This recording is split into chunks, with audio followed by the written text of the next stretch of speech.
ছুটির দিনে নিত্যপণ্যের বাজার পরিস্থিতি জানাতে এই মুহূর্তে রাজধানীর কারওয়ান বাজার থেকে যুক্ত হচ্ছেন সহকর্মী ফাহিম ইউসুফ। ফাহিম, রমজানের শেষ শুক্রবারে নিত্যপণ্যের দরদাম এখন আপনি কেমন দেখছেন? বিশেষ করে ঈদ কেন্দ্রিক পণ্যের দামের কি অবস্থা এখন?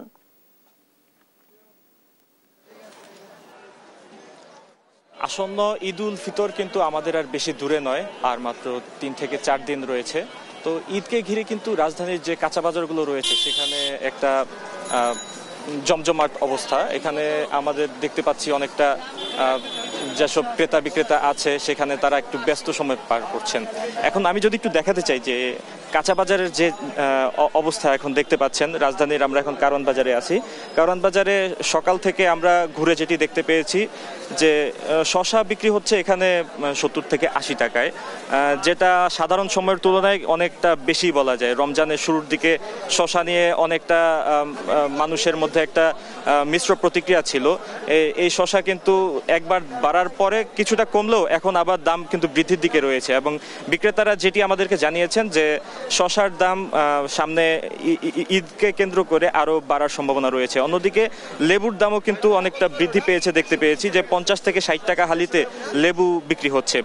তো এছাড়া যদি আমরা একটু দেখাতে চাই যে টমেটো এবং গাজর এগুলো বিক্রি হচ্ছে 30 থেকে 40 টাকায়। তো এই ছিল আমাদের কাঁচা বাজারের অবস্থা। অন্যদিকে যদি আমি আলু পেঁয়াজের কথা বলি, আলু বিক্রি হচ্ছে 20 থেকে 30 টাকায় এবং পেঁয়াজ বিক্রি হচ্ছে 30 থেকে 40 টাকায়। এই যে দামগুলো এগুলো কিন্তু মানে ক্রেতা বিক্রেতাদের মাঝখানে অনেকেই জানিয়েছেন যে তারা অনেকটাই স্বস্তিতে আছেন কিছু পণ্য বাদে। যেমন এখন দাম বৃদ্ধি রয়েছে সয়াবিন তেলের যে দাম সেটি মাঝে কিন্তু বৃদ্ধি পেল, এখন অনেকটা কমেছে, কিন্তু কমার পরও এতেও অনেক ক্রেতারা সন্তুষ্ট নয় বলে তারা জানিয়েছেন। কারণ এর সয়াবিন তেলের দাম বৃদ্ধির পিছনে তারা একটি সিন্ডিকেটকে তারা দায়ী করছেন। অন্যদিকে যদি আরেকটু বলতে চাই যে সারা রমজান জুড়েই যে খেজুর এবং অন্যান্য যেসব রমজানের পণ্য ছিল সেগুলা কিন্তু অনেকটাই নাগালের মধ্যে ছিল তাদের। এছাড়া ক্রেতাদের মধ্যে আজকে আমরা আরেকটি বিষয় দেখতে পেয়েছি যে মুরগির যে বাজার রয়েছে, ব্রয়লার মুরগি, পাকিস্তানি মুরগি, সেগুলোর দাম কিছুটা বৃদ্ধি পেয়েছে বলে তারা জানিয়েছেন। এছাড়া গরুর মাংসের ক্ষেত্রে গরুর মাংসের দামে অতটা তাদের মধ্যে আমরা প্রতিক্রিয়া তেমন লক্ষ্য করতে পারিনি। এছাড়া যদি আমি বলি যে মাছের বাজার ইলিশের বাজার কিন্তু এখন অনেকটা উচ্চ গতিতেই চলছে। কিছুক্ষণ আগে আমরা কয়েকজন বিক্রেতার সাথে কথা বললাম যে গত সপ্তাহের তুলনায় এ সপ্তাহে কিন্তু দাম বেড়েছে ইলিশের।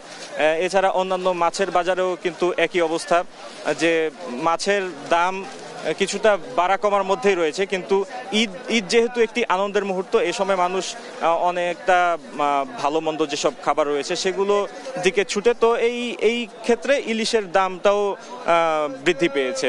এছাড়া অন্যদিকে যদি ফলমূলের বাজারের দিকে দেখি, যে ফলমূলের দাম কিন্তু পুরো রমজান জুড়ে অনেকটা বেশি ছিল। এখন দেখা যায় যে ফলমূলের দাম অনেকটা হাতের নাগালে বলা যায় না। আপেল এখনো বিক্রি হচ্ছে 350 থেকে 380 এরকম দামে। এই আর কি আমাদের কারওয়ান বাজারের বর্তমান অবস্থা। তো এই ছিল আমার কাছে রাজধানীর কারওয়ান বাজার থেকে সর্বশেষ।